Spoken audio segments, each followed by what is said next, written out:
इनका साथ सिर्फ वही देगा जो जिहादी लोग होंगे। मैं नहीं मानती थी कि जिहादी होता है कुछ, लेकिन ये सच में जिहादी निकला, ये सच में जिहादी निकला। और जिहादी का क्या सजा होना चाहिए ये आप लोग तय करें। क्यों मोहतरमा, जिहादी के साथ रंग रलिया मनाते समय तूने कितने लोगों से परमिशन लिया था कि जो आज हम लोग तेरा साथ दे? तेरे को बताएं कि उसे क्या सजा मिलनी चाहिए। हिंदू से नफरत ये कुरान नहीं कहता, भारत की मस्जिदें तोड़ो ये श्री राम नहीं कहता, रोटी का कोई धर्म नहीं होता और पानी की कोई जात नहीं होती। जहाँ इंसानियत हो जिंदा वहाँ मौसम की बात नहीं होती। किसी को लगता है हिंदू खतरे में है और किसी को लगता है मुसलमान खतरे में है।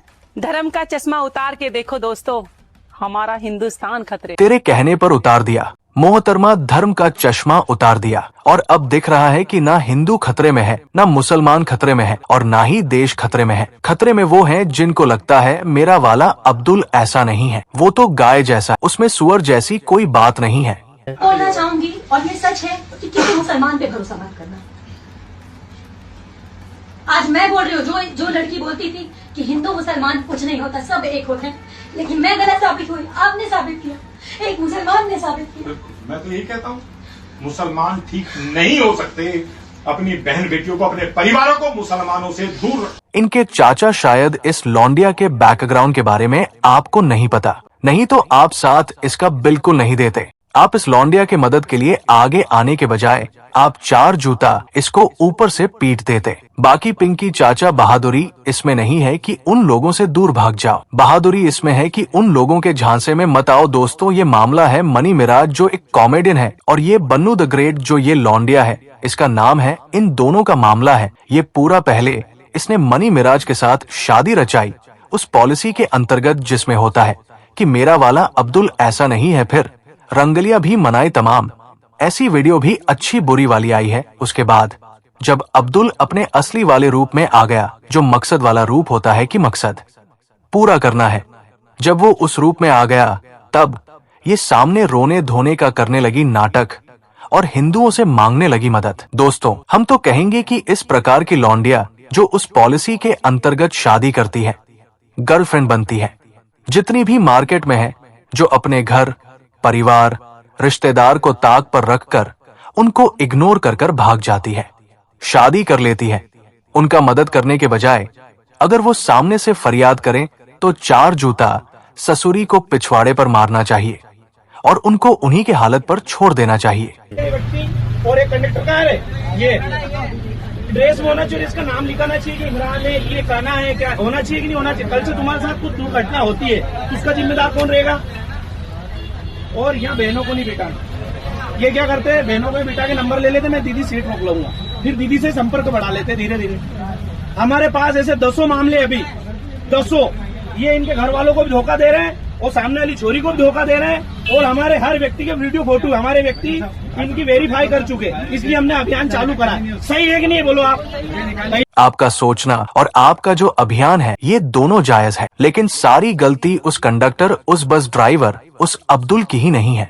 गलती उनकी भी है, उन महिलाओं की भी है जो वहाँ भाई बैठना कोई गुनाह नहीं है, लेकिन बैठने के बाद जो नंबर देती है, जो इनके जाल में फंस जाती है, गलती उनकी भी है। यूँ कहें कि उन महिलाओं की ही गलती ज्यादा है, क्योंकि आप कंडक्टर को समझा दोगे, पीट दोगे या जो भी कुछ कर सकते हो आप अपने तरफ से कर दोगे, लेकिन जब तक वो लौंडिया नहीं समझेंगी, वो औरतें नहीं समझेंगी जो जाल में फंसती है, तब तक इस अभियान का कोई मतलब नहीं निकलेगा। बाकी दोस्तों, ये जिनके बारे में बात कर रहे हैं, यहाँ जिस ड्राइवर के बारे में बात कर रहे हैं, ये काफी खतरनाक है। ये एक शादी मुस्लिम से किया हुआ है, उसके बाद एक हिंदू लड़की को झांसे में फंसाकर उससे भी शादी किया और कई हिंदू लड़कियों के साथ इसका चक्कर भी चल रहा है।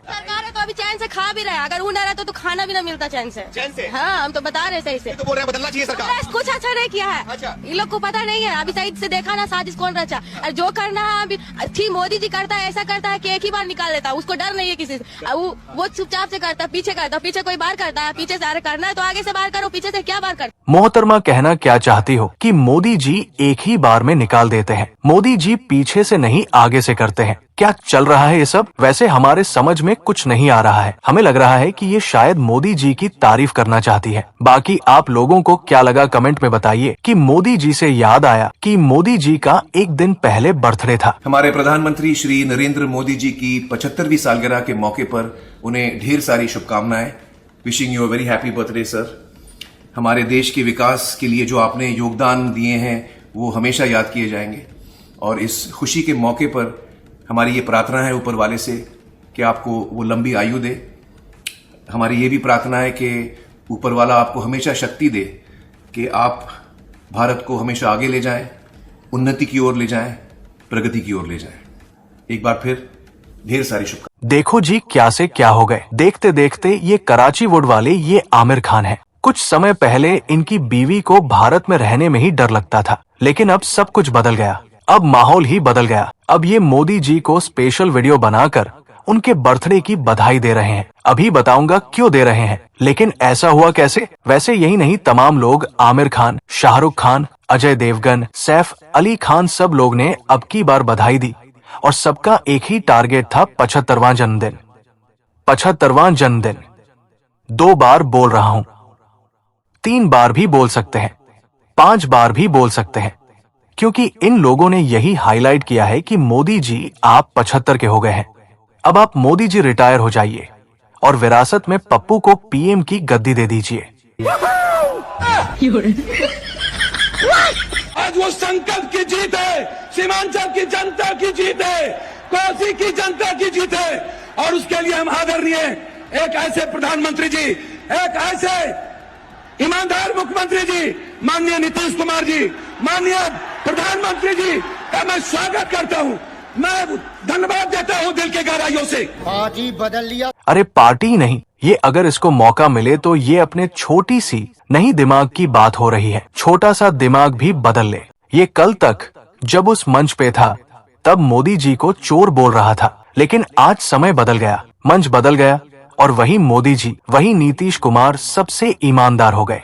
जब भी बाजा। इसलिए तेजस्वी उर्फ भटूरे का औकात चेक किया करता था। का परिचय क्या है? लालू यादव का बेटा है बस ना, और क्या परिचय है इसका? आज लालू यादव के बेटे का से नाम हट जाए साया, कुत्ता पूछ लेना। मुखिया चुनाव जीते गए, लालू यादव के बेटे का नाम हट जाएगा तो कभी बोलता है कि तेजस्वी उर्फ भटूरा हमारा जननायक है। मोदी जी हमारे जननायक आदरणीय तेजस्वी यादव जी, मैं अपने भाई जो लगातार आपसे संघर्ष करते रहे, बिहार की एक उम्मीद तेजस्वी जी आपके बीच। यही कारण है कि इसको कोई भी पार्टी सीरियस नहीं लेता। ये 5 बार का सांसद है। कोई अगर 5 बार सांसद हो तो वो सरकार में, जो सरकार में है उसके साथ मिलकर वो बहुत कुछ कर सकता है अपने लिए, अपने क्षेत्र के लिए। लेकिन इसके इसी बखलौली की वजह से आज तक कोई अपने साथ इसको लिया नहीं। ना तो किसी सरकार में ये मंत्री बन पाया और ना ही अपने क्षेत्र का ढंग से विकास कर पाया। वोट चोरी का बंदोबस्त तो बैठाया जा रहा है, लेकिन राहुल गांधी भी सड़कों पर हैं, कांग्रेस पार्टी सड़कों पर है, इंडिया अलायंस सड़कों पर है, तो हो सकता है वोट चोरी ना हो पाए, हम होने भी नहीं दें। मतलब पूरी तैयारी है लेड़ा का कि अगर सरकार इनकी बन जाती है, ये जीत जाते हैं, तब तो ये कहेंगे कि भाई हम लोग सड़कों पर थे, इसीलिए मोदी जी चोरी नहीं कर पाए। और अगर ये लोग हार जाते हैं तब ये लोग कहेंगे अरे हम लोग तो सड़कों पर घूम रहे थे, चोरी तो मोदी जी ने ऑफिस में घुस के कर ली। जाते हैं आप? ना, मैं नहीं जाता। मैं जरूरत ही नहीं समझता। मैं जरूरत इसलिए नहीं समझता कि पहली बात तो अभी मेरी रिसर्च ये चल रही है कि भगवान है या नहीं है। ना तो कोई आदमी ये सिद्ध कर पाया कि भगवान है, और ना कोई ये सिद्ध कर पाया कि नहीं है। तो हम कौन होते हैं ये कहने वाले? कटोरे चाचा, जब तेरा अभी रिसर्च ही चल रहा है कि भगवान होता है कि भगवान नहीं होता, तो तू मुंह भी अपना बंद रख सकता है ना। जब तू रिसर्च अपनी पूरी कर लेगा उसके बाद ही सब कुछ बोलता कि भगवान होता है या नहीं होता है। बाकी मियाँ और भी धर्म है, उनके भी बारे में कभी रिसर्च किया है, कर रहा है, या फिर सिर्फ हिंदू धर्म ही तुम लोगों को मिलते हैं रिसर्च करने के लिए? यही दोगलापंथी जनता को नहीं पसंद आती, इसीलिए तुम लोगों का ये हाल है और तुम लोग मजबूर हो एक आरोपी को बचाने के लिए हमेशा से। जैसे यहाँ तुम्हारे आका अखिलेश मियाँ गोरखपुर में खड़े हो गए, दर्द अपना दिखाने लगे उनके लिए जिनका एनकाउंटर हुआ, जो गौ रक्षकों को मारे थे। रहीम की बात हो रही है। रात को ही जिस समय मैसेज आने लगा कि कोई अधिकारी गोरखपुर गया है, उसी दिन सबने मान लिया था। जब मैं सुबह उठा तो एक साथी से मेरी बात हुई तो मैंने उससे पूछा कि क्या इनकाउंटर हो गया कि नहीं हो गया। नहीं हुआ, अभी प्रेस चल रही हमारी आपकी, इसलिए इनकाउंटर हो गया। सच बता रहा हूं मैं आपको, ये बात गलत नहीं है। ये सवाल ये था कि इनकाउंटर करने की आपको जरूरत क्या थी, आपकी पुलिस क्या कर रही है। क्या कहते हैं दोस्तों, क्या सोचते हैं आप लोग? ऐसी सोच पर अपना ओपिनियन कमेंट बॉक्स में जरूर शेयर कीजिएगा। बाकी ओवल पूरी वीडियो के बारे में, जो हिंदू लड़कियां हैं जो ऐसे जाकर फंसती है, जानबूझकर फंसती है उस पॉलिसी के अंतर्गत कि मेरा अब्दुल तो ऐसा नहीं है, लेकिन बाद में सबका अब्दुल वैसा ही निकलता है, तब वो लोग रोती है, बिल खती है और मदद मांगती है। इन लोगों का मदद तो बिल्कुल ही नहीं करना चाहिए। आप लोग क्या सोचते हैं? अपना ओपिनियन कमेंट बॉक्स में जरूर दीजिएगा। सच की बात पॉलिटिक्स को सपोर्ट भी कर सकते हैं चैनल को सब्सक्राइब करके, क्योंकि सब्सक्राइब करना होता है बिल्कुल फ्री।